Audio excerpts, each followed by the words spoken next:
Wellness Wednesday time, and I got thrown under the bus a little bit. Our producer said we want booty exercises. Booty exercises. Dr. Dan Ritchie joins us now from Miracles Fitness. Are they trying to tell us something, Dan? What's the deal? I'm not sure. That's your newsroom. So more on this later. But if people want to tone up, that's one of the regions that's pretty difficult to get in shape, isn't it? Actually, it's not. Really? I think part of it is the best exercises for it tend to be the ones people least want to do. Things like squats and lunges.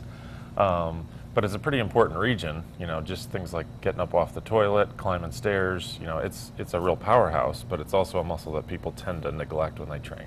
And like you said, it's pretty easy to do, but yeah, necessarily not wanting to do those kind of exercises. they just tend to be on the list of most popular exercises, kind of low on the list. When you tell people you got to do squats and you got to do them well, they're like, oh, I don't know if I want to do that. So I'm going to show a couple different squat exercises and then a couple different floor exercises using the big ball here. Okay. Basically, you want to focus on contracting the glutes.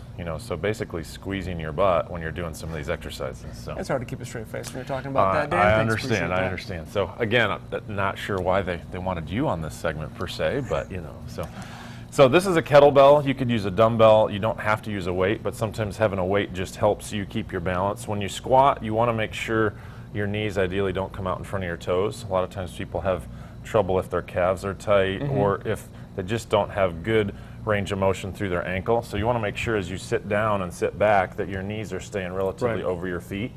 And you do want to try to sit essentially as low as you can. A lot of people don't squat deep enough to really develop the butt. You have to try to get down towards 90 degrees. Okay, again, when you come up, you want to try to contract the glute. So the whole range of motion, you're thinking about how is this impacting my butt.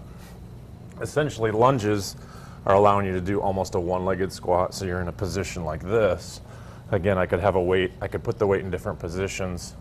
And depending on skill level, so to speak, right? Booty skill level, you can throw weights in it or go without. Absolutely, you got your advanced butt lifting exercises. Exactly. Okay, so if I bring the ball in, now I can actually focus on just basically lifting with my butt. So as I lift myself up, I'm contracting through here.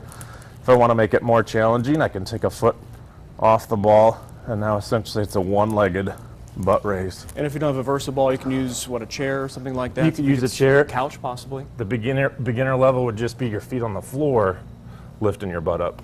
So if you tuned in this morning to catch butt exercises, there's your fix. We got you. We're going from working out to rocking out coming up next. Southern rock artist